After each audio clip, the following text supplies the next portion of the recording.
Are you strategic? The answer is the difference between failure and a Kevlar competitive advantage. Welcome to Strategic Minds, the podcast that explores how elite achievers use a strategic approach to excel in their fields. I'm your host, Rich Horwath, author of Strategic, and my vision is to teach the world to be strategic, working as a strategy facilitator, advisor, and coach to executive teams. I'll be your guide as we do a deep dive into conversations with extraordinary leaders to learn new ways to think, plan, and act strategically. You'll discover game-changing insights to turbocharge your performance and become a true difference maker. Now, let's explore Strategic Minds. We're stuck. What do we do? I have no idea. You need a new strategy. We need a more dynamic strategy. The strategy? You have to strategize. But you won't strategize. Let's talk a little strategy. Today on the show, I'm excited to speak with Assaf Resnick, the co-founder and CEO of BigPanda, a software company that keeps businesses running, helping them prevent IT outages, improve incident management, and serve their customers. Prior to his time at BigPanda, Assaf was an investor with Sequoia Capital, where he partnered with world-class entrepreneurs to build category-leading companies. Assaf, thanks so much for being on the show today. Thank you for having me.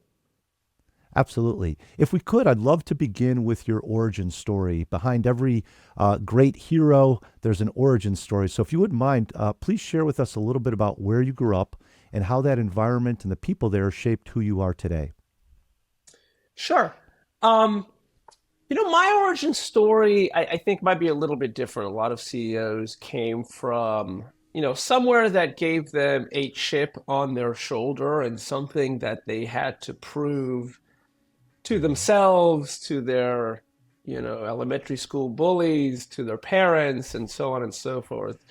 I was a little bit different, I'd say. My kind of origin story came in my 30s. I grew up, had a very nice childhood.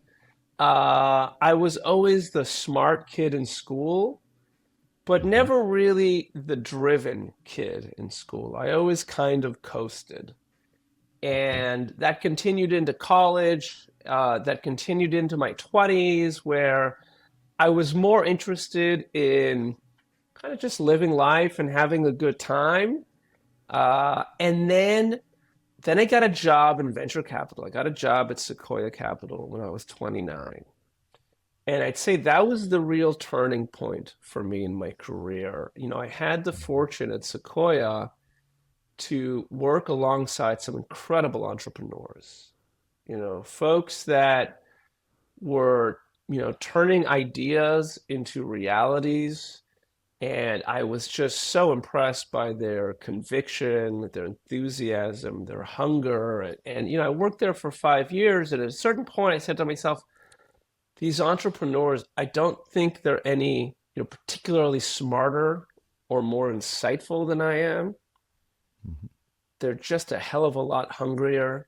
They're a hell of a lot more courageous and more driven than I am. Mm-hmm.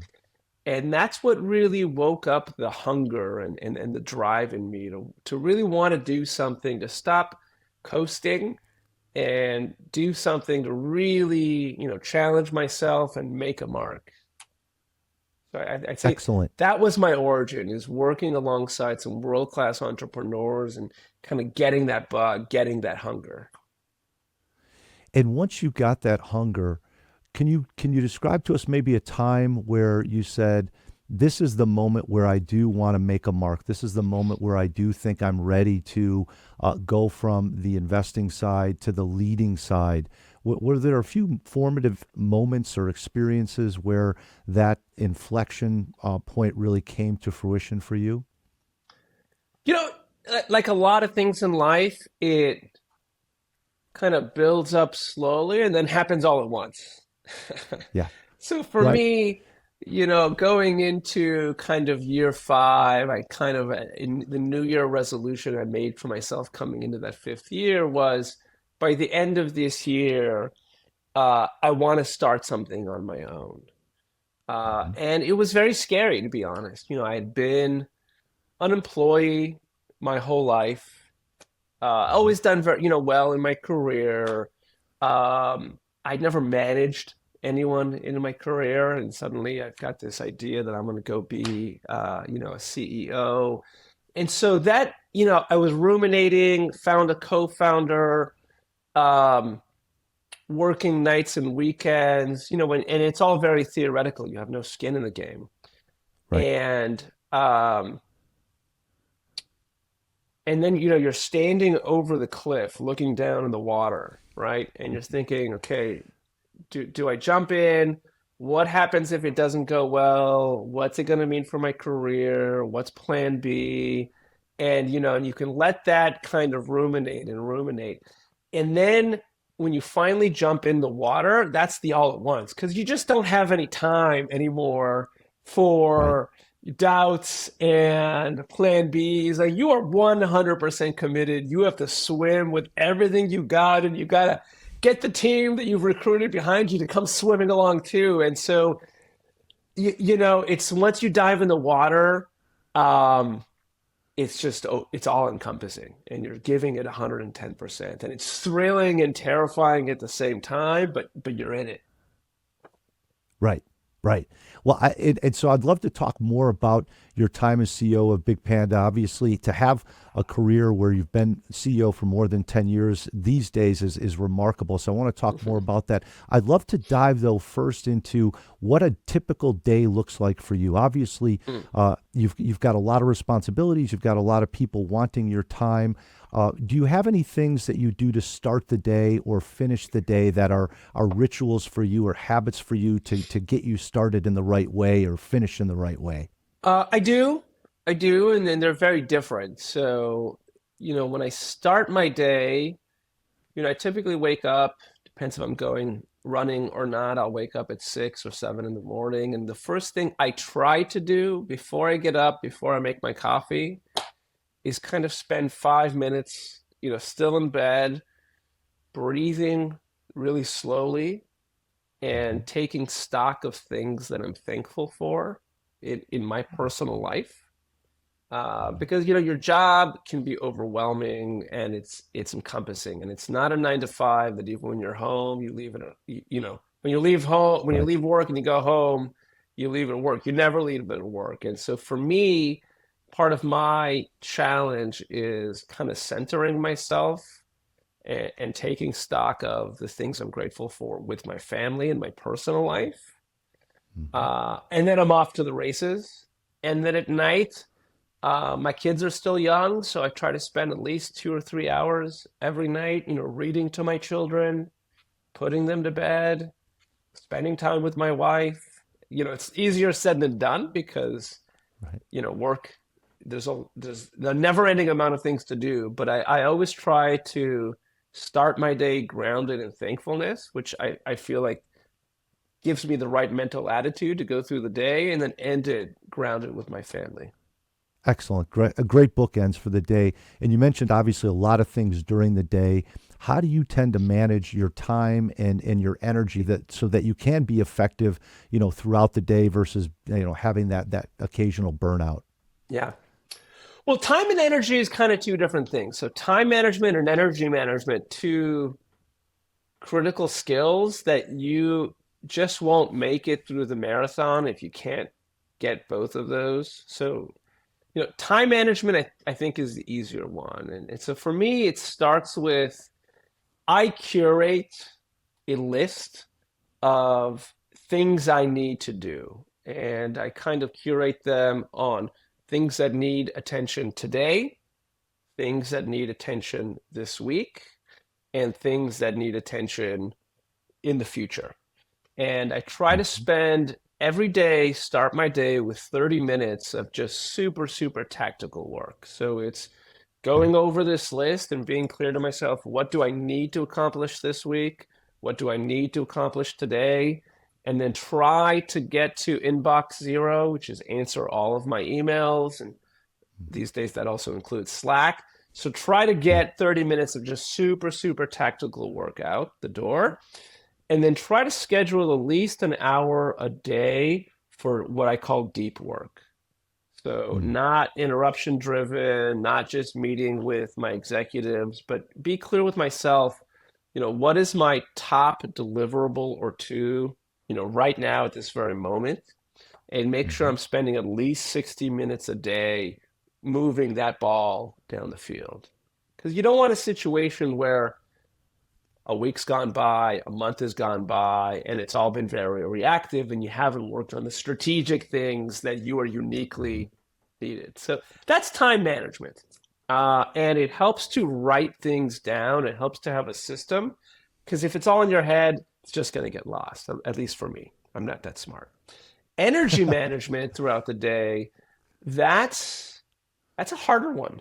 You need to, it's like a marathon. If you run too fast, you're going to burn out. You got to be able to pace yourself. And there's no magic formula. So, for me, it's try to find, 15 minutes during the day to kind of take a walk. My office is right next to a park. Go take a walk, breathe, focus on slowing down your heart rate, focus on slowing down your breathing. And make sure you're coming to every meeting kind of as refreshed and fluid as you can. Excellent. And you talked a little bit about the deep work. I'd like to delve into that just a little bit. Yeah. When you do the deep work, do you tend to primarily think? Do you write things down? Do you draw? Do you sketch? Do you write narrative? Do you like to put bullet points down? Do you like to draw visuals, graphs, and models? What does your deep work look like?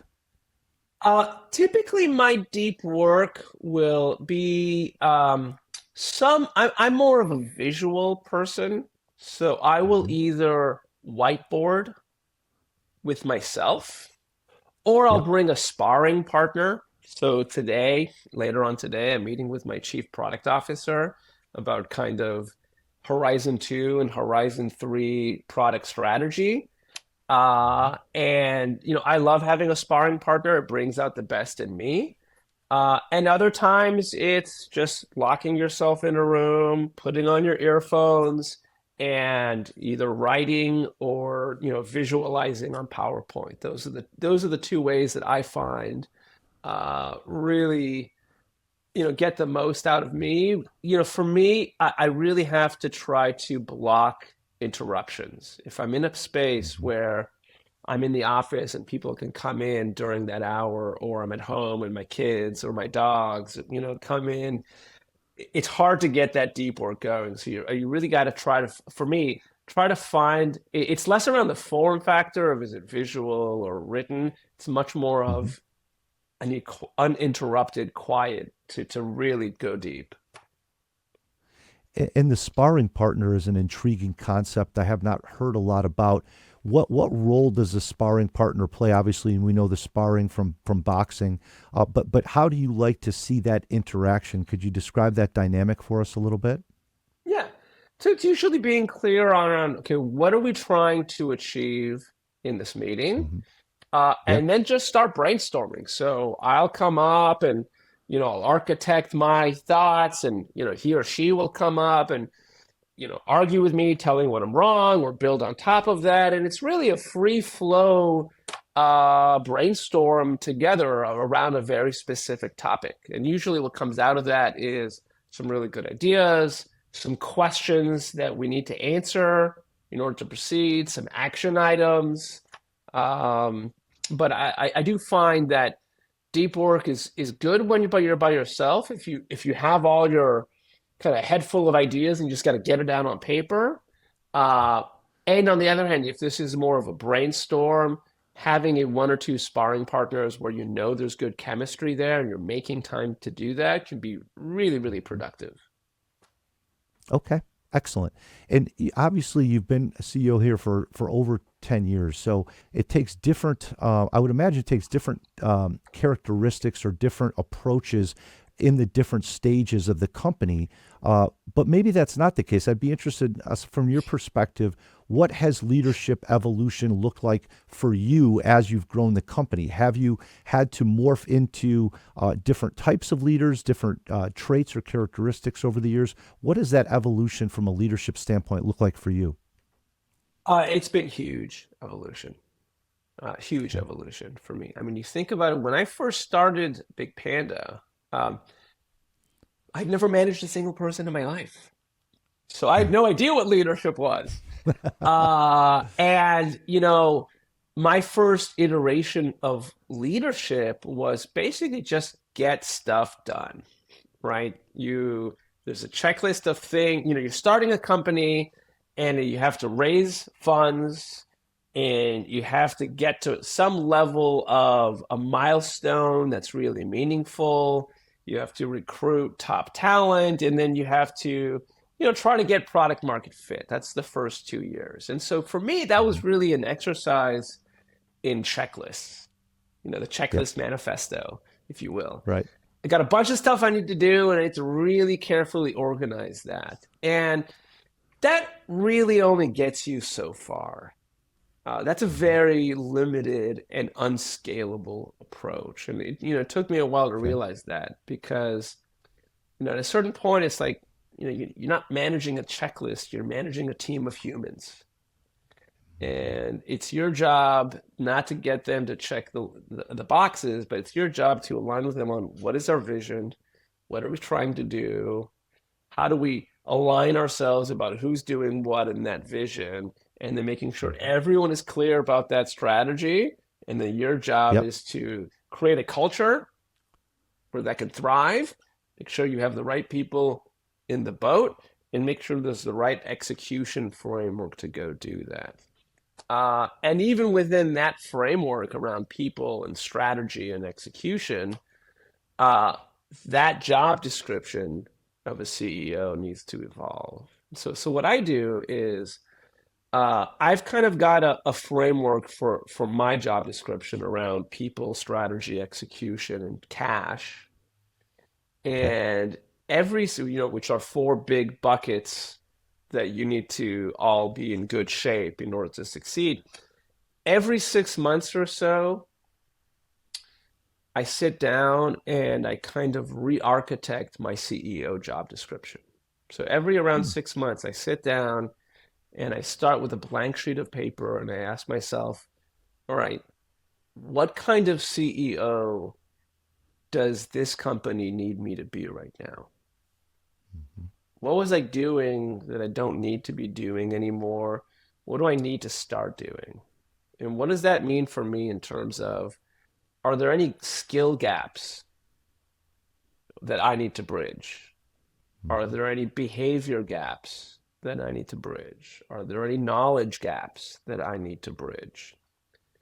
As part of that, it really helps to get feedback from your peers. So, try to do a very open and bi-directional 360 with my executives, where it's not me talking at them about what they need to do differently, but it's both of us exchanging, what do I as a CEO need to be different? I want them to hear from me.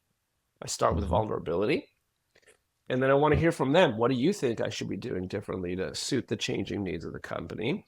And then we turn that around and we try to make that, every half a year. I try to do that with every one of my directs, usually for half a day.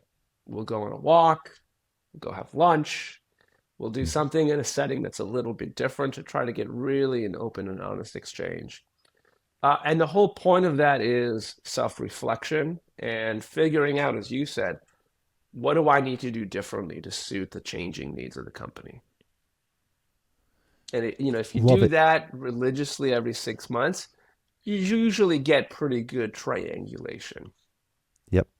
You just laid out a beautiful blueprint, I think, for a lot of leaders out there to look at their role and continue to evolve it. So really appreciate the practical advice there. One of the things you just said I'd be interested to get a little bit more detail on is you talked about as you evolve as a CEO is learning what you don't need to do anymore. And I think as I've done strategic coaching and facilitation with leaders, that seems to be the one area where it's easy for a leader to go back and not lead at their level, but dip down and do things that their people should be doing, but either they like to do it or they want to do it or they figure I'm just going to lend a helping hand. How do you filter those things out that you shouldn't be doing anymore?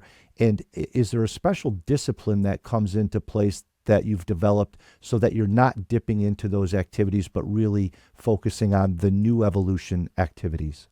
Yeah. Look, that's a really hard one. That's a really, really hard one. And probably every CEO and every manager struggles with that. When you're a young CEO and your company is scaling, you have to start delegating. And so the easier forms of delegation is delegate the tasks that you're not really good at, or you're not the best person in the room. And so you can find someone who's better at you at finance or engineering or whatever the case may be.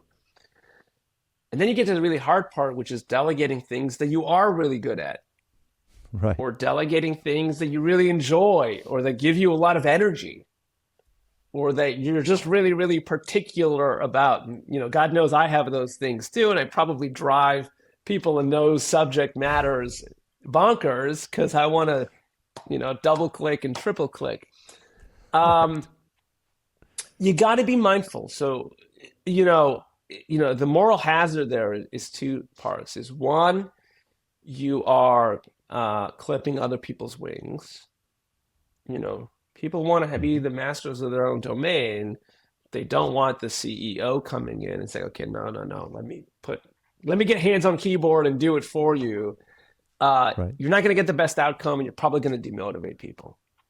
Mm-hmm. And so you have to be really clear about, am I doing this because I am in a hurry, or I just want it done my way?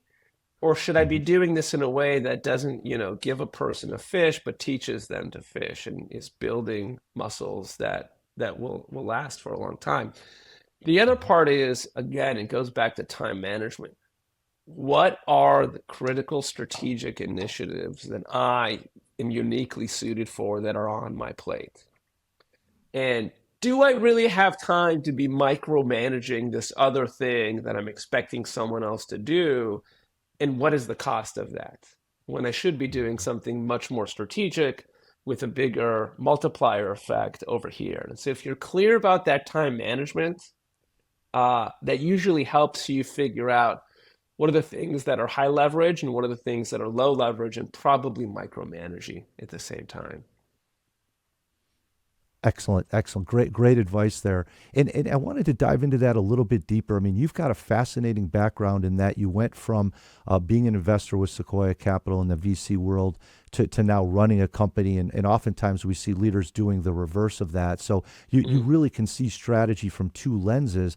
I'd be interested, what did you learn about strategy in the VC world that really helped you excel at BigPanda today? It's different kinds of strategy. When you're a VC, it's very much about identifying opportunities, about identifying great teams, about identifying great markets. It's really about making sure you're really falling in love with a pain versus falling in love with a solution or a technology. The wrong way to invest is, here's a great technology, what can I use it for? Much better way to invest is, where are there pockets of, really meaningful pain that customers are suffering from, and they're willing to part with a lot of money to whoever can solve that pain for me. And then, do I have an incredible team of, very energetic and visionary founders that are working on some foundational technologies? And by the way, if I solve that pain, does it tap into a really large market? Mm-hmm. And so that is, a very different set of strategic considerations versus running a company, which is much more around how do I operationalize one specific company? How do I make really good decisions, time bounding them? When you're a CEO of a company, you've got to think in multiple time perspectives. So, one perspective is, what do I need to do over the next 6 months? Mm-hmm. Next one is, what do I need to do over the next 18 months? And then finally, what do I need to do over the next 3 years? So, what I need to do over the next 6 months is things like OKRs and things that, I need to do in the product or the marketing team or the finance team. Things around 18 months is really things around building teams. Hey, I want to hit this sales number in 2 years. What kind of sales team do I need to build? What kind of engineering team do I need to build to be able to hit this product roadmap, and so on and so forth? And you really want your executives thinking of that kind of 18-month horizon, acting on a 6-month horizon, but thinking on an 18-month horizon.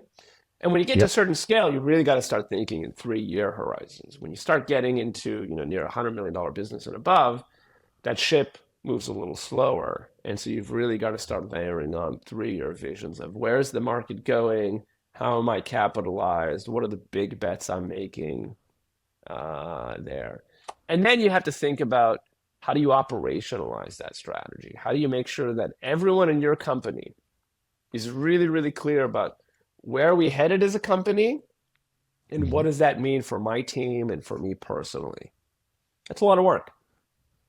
Yeah, absolutely. And to that last point, have you found any ways that you've seen be especially effective from a communication of the strategy perspective throughout the organization? Because there's obviously lots of examples where companies have failed, even though the CEO had a great strategy, they had a strong vision, but it didn't resonate, or it wasn't really executed in a way that was beneficial for the long term. Have you found any principles or anything that you use to make sure that strategy really is communicated so that people get how it's affecting what they're doing day in and day out? I do. I have a framework that's very useful for me that kind of has different layers of strategy that you want to make sure that everyone in your company is aligned to. So think of a pyramid where the bottom layers of that pyramid have questions that are kind of for the long run, for the next 5 or 10 years. You want to make sure everyone's clear on the answers. So what is our mission? Why are we here? That shouldn't change every year. That should maybe evolve every 5 to 10 years. You want to make sure everyone's clear about that. Layer above that, how do we behave? What are our values? What are our principles? That should also be pretty enduring. And you want to make sure that everyone in your company is really crystal clear. Why are we here? What is our mission? And how do we behave? Right? Then you kind of want everyone to understand this 3-year horizon. Where are we going? Where do we want to be in 3 years from now in terms of product, market share, geography, and a number of other parameters, and what needs to be true in the next 3 years for us to get there? And then, the final layer is what's most important right now. That could be this quarter, or that could be this year. That's where you really start getting to the granularity of OKRs. What's the most important company OKRs? How does that trickle down into my group and to me personally? And so that's kind of the trickle down, where you start with the 5-year vision. Why are we here? How do we behave? What's most important for us from a number of different business parameters? And then how does that translate into what's most important right now? What are the metrics we're using to measure what's most important right now? That's pretty simple visual construct. And if you can make sure everyone in your company can answer those questions, it means you're aligned. And that goes a long way towards success. Yeah, absolutely. I'd be interested too if we talk about strategy from your perspective, CEO.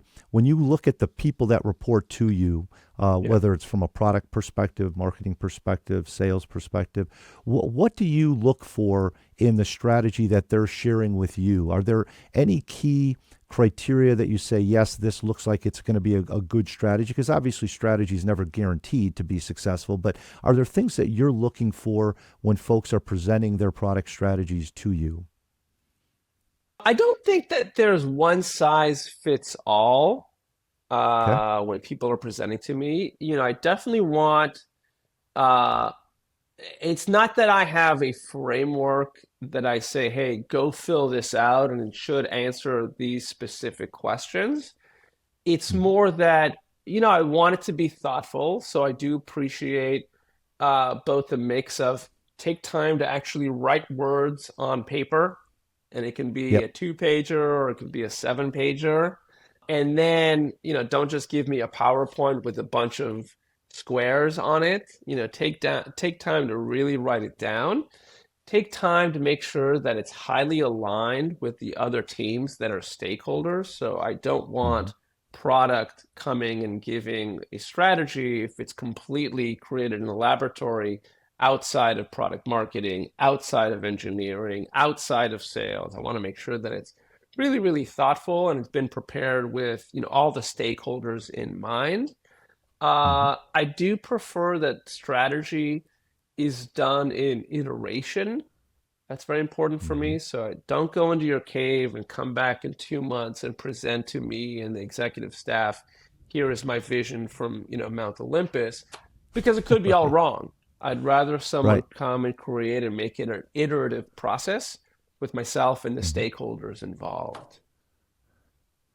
Yep. Excellent. But Excellent. I don't think there is a one size fits all approach to executive strategy, because the way someone in R&D may do it versus the way someone in marketing or finance may do it is very, very different. I've tried to create templates in the past that say, just Mhm. go fill this out. And, that's doing it wrong. I shouldn't be the one asking the questions and having them answering it. They should be the one asking the questions as well. They're the domain experts. Okay. Excellent. And then one other aspect around competition, we see companies that have been in industries for a long time. After a while, the strategies that they have seem to converge with one another so that the company's offerings start to look and feel very much the same. How have you in your group avoided that competitive convergence where, after being around for more than 10 years now, it doesn't, you don't look and feel exactly like the competition, because that is common in most industries. How have you managed to keep that level of differentiation and uniqueness alive in what you all offer? Yeah, that's a great question. You need to be really, really clear about your foundational differentiators. Hmm. You need to be really, really clear about what is it that I'm doing that is, fundamentally different from anything anyone else can get in the market. And that could be in your technology, that could be in your services, that could be in your go-to-market. And you have to be really, really honest with yourself. Do I have meaningful differentiation? And is that leading to really good outcomes? And if you don't, you kind of got to go on a spirit journey to figure out, what is my vision to produce that significant differentiation? And, Hmm. hopefully that's really tied to unmet needs in the market. Hopefully your customers, if you're spending a lot of time with your customers, they're telling you, hey, you and, competitor number 1, 2, 3, you're all doing this. What I really want is this. Right. And you get enough feedback and you start pattern matching. And then, usually it helps to go, take 3 or 4 days off, go on an offsite, look at yourself in the mirror and be really, really honest with yourself. What are the things that I have that are kind of table stakes and me too? And what are the things that I have or need to develop that are the meaningful differentiators? And you got to be really, really clear about them. Yeah, absolutely. And you've written before, and I've read that your company uses AI and machine learning to take a tsunami of data and turn it into actionable insights and Yeah. automation. And those insights, when we think about insight, I define it as a learning that leads to new value. And that really is at the core of the ability to think strategically. As you look at insights that create that differentiation or that are at the foundation of differentiation, how do you all track insights? How do you generate insights on a regular basis so that what you're producing doesn't become obsolete in the eyes of the customer, as you just talked about? Well, I mean, it's a great question. Funny enough, we actually base our pricing model on insights that are actionable. So if you think of what we do, we use AI. So we're in the business of automating IT operations. We'll come to very Yep. large enterprises that have, mission critical digital services. So think of large banks, large airlines, large stock exchanges. Software is running all of those business. And when that software breaks, they have armies of engineers who have to make sure that all of the applications and servers and networks and storage and clouds are running like they should. That's a lot of data that they have to consume, a lot of machine data. So our job is to suck in all that data and use AI to produce actionable insights. And so our business model is such that if we produce insights that you're not taking an action on, you're not paying anything for that. But if we produce insights that a human being is actually taking action on, or is actually driving some kind of machine-generated automation, that is what we call an actionable incident. That will charge down a credit, and then you pay for that. So the way we make sure we're delivering insights is by actually saying, only when you take action on our insights do we get money in return. And so that keeps us pretty focused on developing, on delivering insights. Excellent. I love that approach. One of the things that happens sometimes is we see that fine balance. You talked just a few minutes ago about hearing the customer and what they're looking for, and you talked about the actionable insights, and then sometimes there's the approach where, look, you need to show the customers what's possible. You need to give them options that maybe they haven't even thought about before. And I was fascinated earlier. You talked about being disciplined to think about Horizon 2 and Horizon 3, and a lot of leaders struggle with that. They're just in the day to day. So I'd be interested then, when you think about longer term strategy, what does that look like from a working perspective with you and your team? Do you formulate that 2 or 3 year vision first, or do you really do that with your team? Is that something that is inspired together, or is that something that you as a CEO say, hey, this is what I need to do based on what I'm seeing across the different businesses? Look, there's no one way to do it. It's more of a matter of style. My style tends to be more collaborative. So I may go on, take a few hours to myself, go on a hike or go on a jog or go smoke a cigar and kind of ideate with myself around Horizon 2, Horizon 3, and whether that is product or company direction or whatever the case may be. But before I go too far and turn that into a PhD, I want to sync with my team on that and say, hey, what do you think? Sometimes they'll say, this is really interesting. Sometimes they'll say, hey, this is all wrong. You're thinking about it wrong. Let's go in this direction. I'd say 90% of the heavy lifting is done collaboratively. I find that we try to do executive staff offsites every quarter. So every quarter we'll try to take 3 days, fly everyone in, and it'll either be at our office here in the Bay Area or it'll be in some location that's kind of a change of scenery. And there's really 2 things happening. One is really focusing on time to develop a first team culture, to make sure there's trust and communication between all the executives. And 2 is to think through strategic topics, usually Horizon 2, Horizon 3. Get people out of the day, and we got to hit our number and deliver these product capabilities, and step back and think, okay, where are we going? Excellent. And you talked about the collaboration piece when it comes to strategy development, and then typically when we set the strategy, we start to execute it. We're allocating resources. We're making decisions. What's your approach and your team's approach to decision making? Because I've worked with some organizations where decision rights, even at the highest levels, are not really crystal clear for folks, and then you start to lose decision velocity, and then that it starts to really affect the execution. So I'd be interesting, Assaf, what's your approach to decision making, and how have you any principles that you and your team use to be effective decision makers? Yeah, that's a great question. I'll talk about that at 2 elevations. One is when you are creating or evolving a strategy.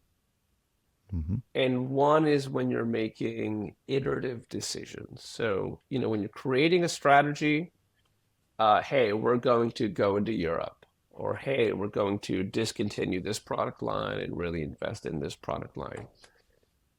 Usually those are decisions that are weeks or months in the making, and you really want to make sure that you're investing a lot of time into how you communicate that.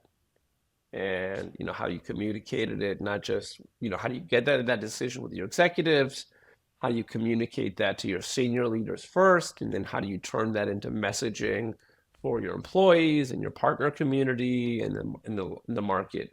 And you want to make sure that you're really investing in all sorts of ways to communicate that with a lot of clarity, whether that be PowerPoint or all hands or Q&As, and make sure that there's FAQs, so all the leaders in your company are really armed with all of the tools they need to facilitate that kind of communication.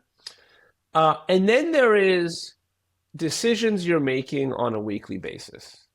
You're in a meeting, you've made decisions, right? It's really, really important to take the last 5 minutes of a meeting and kind of stop all the discussion and say, okay, wait, in the last 5 minutes, what decisions have we made? And how are we going to communicate those decisions? And the answer may be, we're going to communicate this decision in an email tomorrow.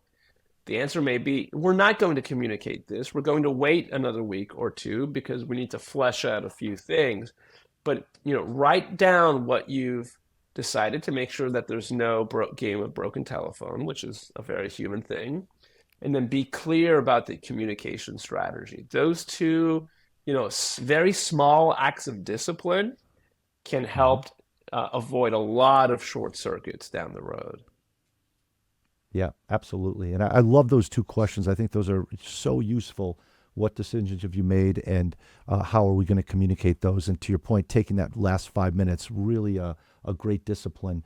I'd be interested, as you work with your executive team to build their decision-making capability, there's the idea of trade-offs. And oftentimes at the say the VP, senior VP level, sometimes the last step of evolution for people in that spot is to have an enterprise-wide view of the business, not just your domain, but especially when it comes to resource allocation, being willing to give up some of your resources, people, budget to other areas of the business. That seems to be one of the last hurdles to really have that enterprise-wide view. Has there been anything that you've shared with your team to get them to think more enterprise-wide versus just their responsibilities? Yeah, absolutely.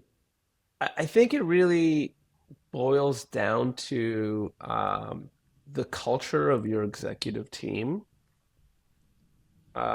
We really try to exercise what we call a first team culture, which means, your loyalty, your first loyalty is to the group of executives that you're running the company with. So a chief revenue officer, they have their, horizontal team with people in sales, and a engineering executive has, his or her horizontal, a vertical team.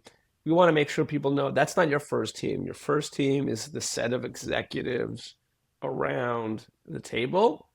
And then, what are those first team principles?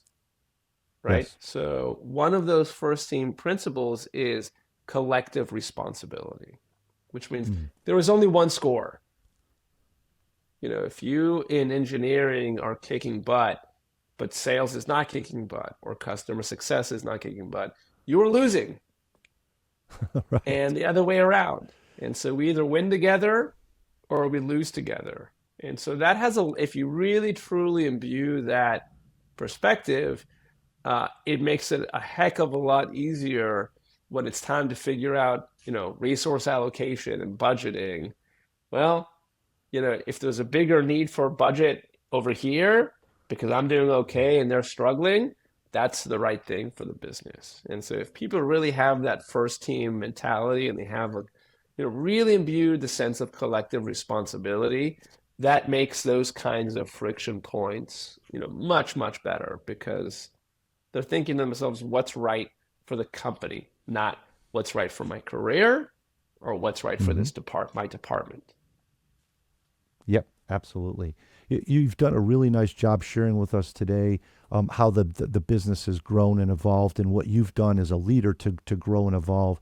I sometimes think of organizations as vehicles for creating and delivering value. I'd be interested, in your time with BigPanda, if you could maybe share with us a time or a moment where you really feel that your team, the organization, created extraordinary value. I mean, obviously, you create value every day, but has there been any moments, even if it wasn't product-based, where you said, that really was extraordinary value that we were able to create and deliver for the folks that we serve?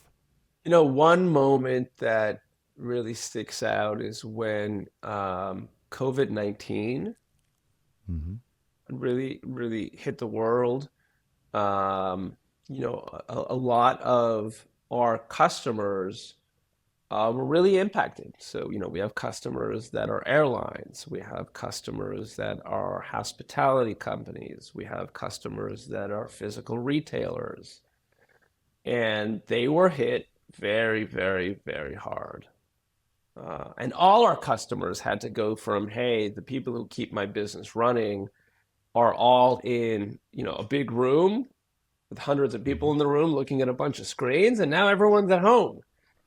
And so business continuity became very hard, and there was no rule books. And so that was a moment where, I told my people, hey, team, the way we show up for our customers is going to leave a lasting impression for a very long time. We are not just selling them software. We are investing in their success, investing in relationships with them as human beings. And so, what we do, we had to very quickly pivot to, okay, we have to help these people work from home.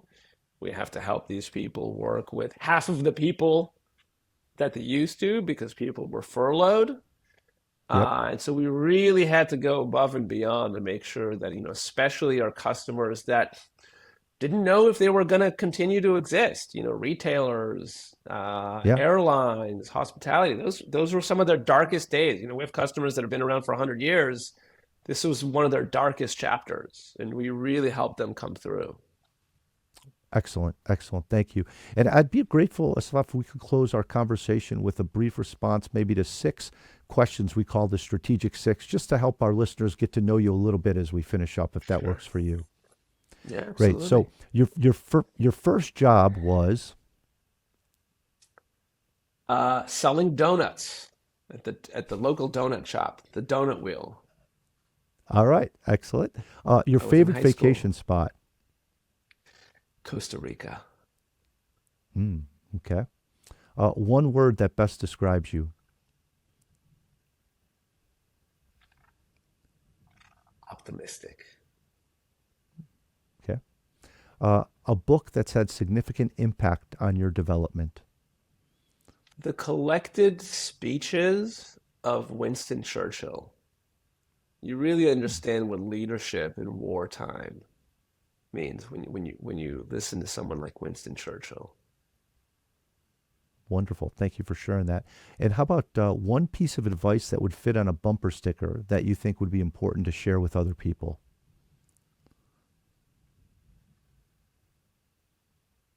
Make time to take joy out of life. Okay. That's a little long Excellent. for a bumper sticker, but some version of, you've got to enjoy the time on this earth. Yes. Excellent. Yeah, and you mentioned that earlier with the waking up and talking about the gratitude, and I think that's a great piece tip for a lot of folks out there is to start with some gratitude. Good way to do that. And then our last one, the most exhilarating moment you've experienced in your professional life. I don't know if there's one, but getting in front of customers and really understanding the help and the value that we're bringing them, how we're making their life easier, how we're making them succeed in their careers. That's what really gives me energy. Okay, great. Well, Assaf, thank you so much for sharing your insights with us today. I think we took away a lot of great practical tools, techniques, very specific principles, and I think your willingness to share what you've done, how you evolved as a leader, how you look at strategy is going to be something that a lot of folks out there will benefit from. So thank you very much for being on the show today. All right. Thank you. Great time with you. Good speaking with you, Rich. Thanks. Thanks very much. What are we talking about? Practice? Practice makes perfect. Practice makes Profit. And now we'll move into our next segment, Practice Makes Profit. Are your product and service offerings better or different than the competition? A study of 25,000 companies during the past 40 years found that the companies that focused on differentiation were in the top 10% in return on assets. Observe the companies that are struggling today, and it's a good bet one of the reasons is their failure to differentiate their offerings. They're stuck doing the same things in the same ways as their competition. Think of prominent companies that went into bankruptcy and their close competitors, Circuit City and Best Buy, Borders and Barnes & Noble, Sports Authority and Dick's Sporting Goods. When a company continually fails to differentiate their offerings from competitors, sooner or later, somebody's going to be lunch. Here are 5 questions from the differentiation detector you can practice with to confirm your core of differentiation. Number 1, what are the truly different activities we perform than the competition?